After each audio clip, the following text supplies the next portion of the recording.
The CoinDesk Spotlight is brought to you by Nexo, the place to earn on Bitcoin, Ethereum, and more.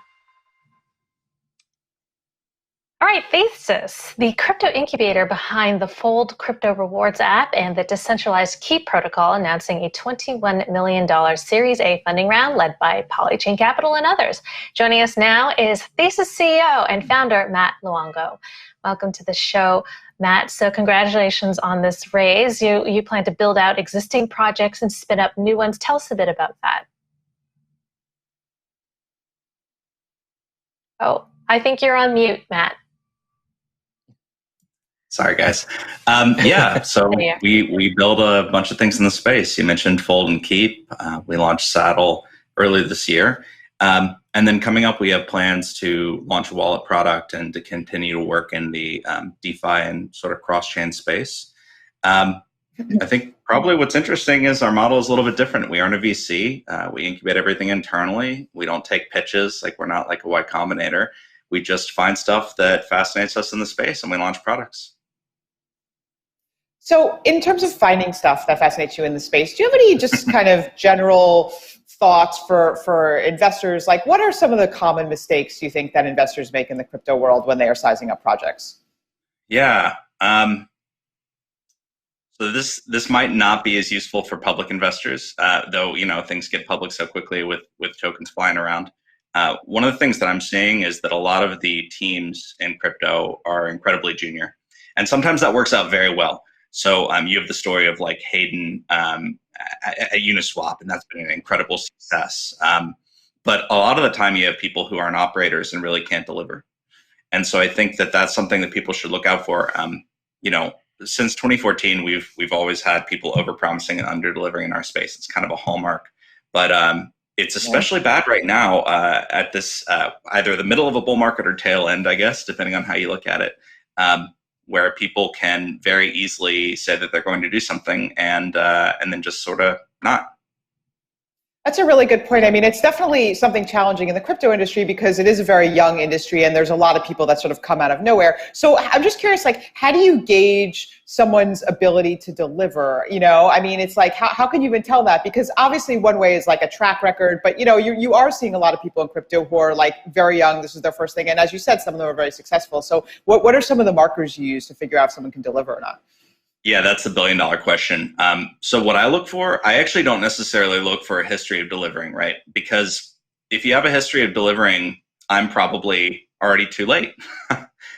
You're going to succeed. It's very rare that people who have been successful once join crypto in the first place, right? So what I'm looking for is I'm looking for someone who has tried, and maybe they haven't quite succeeded. But they've made a good effort and you can see what they've learned from it. A core for us for hiring and for funding projects also is humility, which sounds very strange. But when you see that one of the biggest issues our industry faces is, you know, people get rich unexpectedly and bounce. It turns out that character and just like deep interest is a big indicator.